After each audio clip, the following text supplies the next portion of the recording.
Hey, I thought you guys might like a tour of the garden. I haven't done one in a while, so let me just show you a little round. Our little buffer area that we have our red clover in is coming in nicely. The chicory should be coming up here soon. Of course, we've got our freshly weed-eated area of grass. Over here is a little bit, it's kind of like our shade garden, but I have our broccoli, kohlrabi, cabbage. I think I've got some Brussels sprouts in here, but I also have, so with all of these that I do actually need to clean out, that way they're not so together, give them some space to breathe. But I also have these trees back here. So this is kind of like our little baby nursery. I have mulberry starting back here. That's exciting. The mulberry will be removed later and put somewhere else. There's our little mulberry start. All of this was a hill previously, but we've had some settling, so no more hill, but it's a mended garden. We've got some more goji berries coming up here. My little red wagon with the honeysuckle that I'm growing. I'm growing the honeysuckle for a specific purpose and maintaining it. This is a honeysuckle that I got from the farm. Don't come at me. We have our lavender. All of this is Creeping Charlie that I'm using as a living mulch for the lavender. It's done really, really well. It really won't get any higher than this, so as long as I keep squishing down the Creeping Charlie around it, this is going to keep all my soil together. It's going to keep the plant cooler. It's going to retain water, moisture, continue to enrich the plants with all the nutrients and things that it needs. And the only thing I have to do is push it down every so often. It's pretty nice. Living ground covers, 10 out of 10 recommend. I have more information on that if you would like information on that.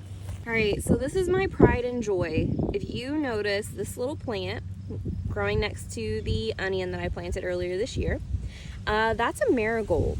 And what's pretty exciting is that I only had one marigold plant in this space.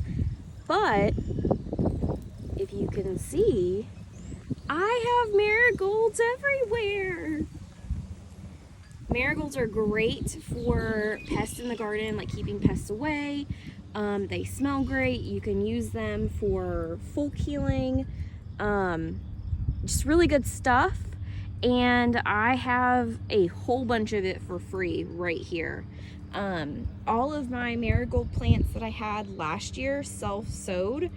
I didn't have to buy any marigolds this year. I'm not going to have to buy any marigolds this year. And as a matter of fact, some of these might be, I know for a fact that some of these are going to be offered for sale when our roadside booth opens up at the end of this school year.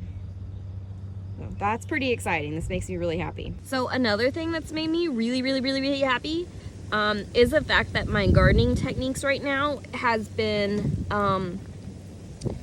really low-key. I haven't had to do a lot. It's really kind of just throwing stuff down, but because I'm maintaining the soil health, I'm also getting lots of annual tropical crops that are sowing themselves. This here is a tomato plant that I'm assuming it's a cherry tomato plant, or could be a Roma tomato plant. I had Roma tomatoes here last year. We will see, but it's pretty exciting to come out to the garden and see free plants that I didn't have to buy, didn't have to grow. They're literally doing it for me.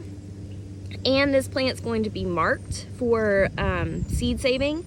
All of these plants that self-sow, I'm going to save those seeds so I can continue to have hardy crops.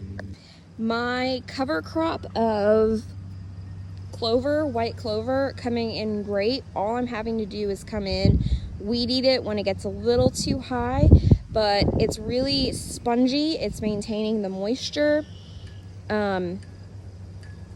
This has been a game changer for us. it's really done a lot for our pathways, and I just think it looks nice. So when all of these are trellised up with peas and some fun gourds and green beans later in the year, we're gonna have like a really nice, very like fairy tale cottage garden kind of look. And that's really what I'm most passionate about. I like intermingling foods with ornamental plants. A lot of my plants are considered ornamental, but they are also herbs. So everything in my garden is edible in some way, or they're helping out in some way. But what makes me most happy is how pretty they look and how nice everything looks. So when all this gets grown up this summer, it's just going to feel, it's gonna feel magical, and that's what I'm excited about. We've got some of our chicory roots or chicory growing here. I grew these last year. They only got to about a foot tall. Look how tall they are now. Crazy town. I'm excited to try this as like a coffee substitute later this year when I get the roots out. We've got peas. We have all of our lettuces that I literally threw this lettuce out on February 2nd this year. Just threw them out just to see what was going to happen. I ended up getting a ton of radishes, a ton of turnips, a ton of lettuce, and now we're getting this broccoli. And it's not a big head of broccoli. This is more of like it's like a salad broccoli. I don't remember what it was called, but I'm using it to kind of just give our soil a boost before we plant peppers in this area. All of this stuff has been given to the critters, so I've been able to feed them fresh and healthy foods while feeding my soil and getting it ready for the peppers that are coming. This is our sunchoke and mugwort area. Sunchoke is a native plant to North America. It has these roots that they basically look like potatoes, to be honest.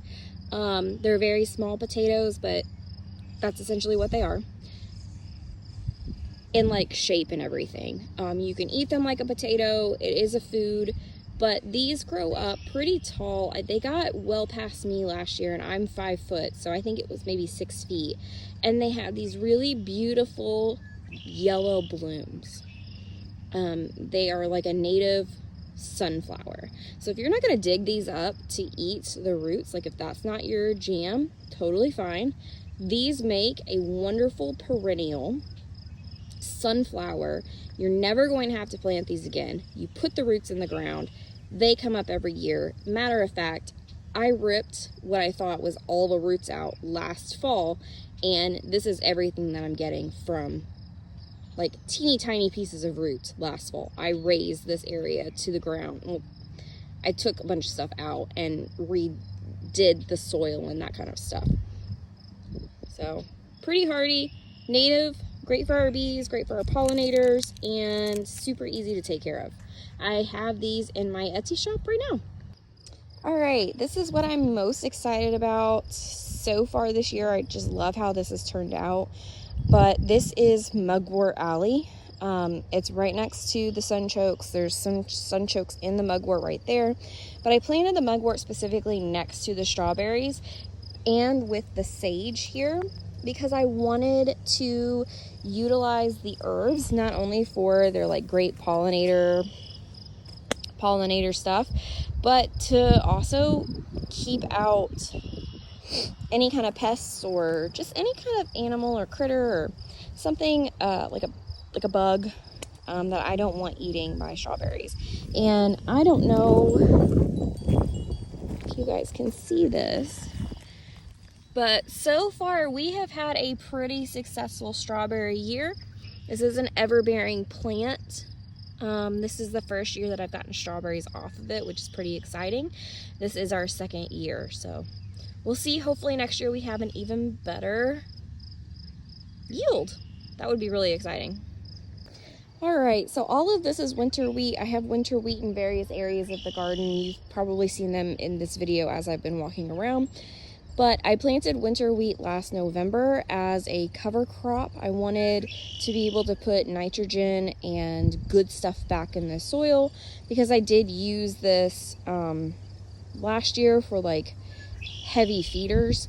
So just trying to add some more nutrients back to the soil. However, these I thought were supposed to be like ding dong dead right now, and they're not. So I'm actually going to keep this going. I've got plenty of space for everything that I need to grow this year because we're not going to continue with trying to grow fruits and veggies for our community. We're leaning more into herbs.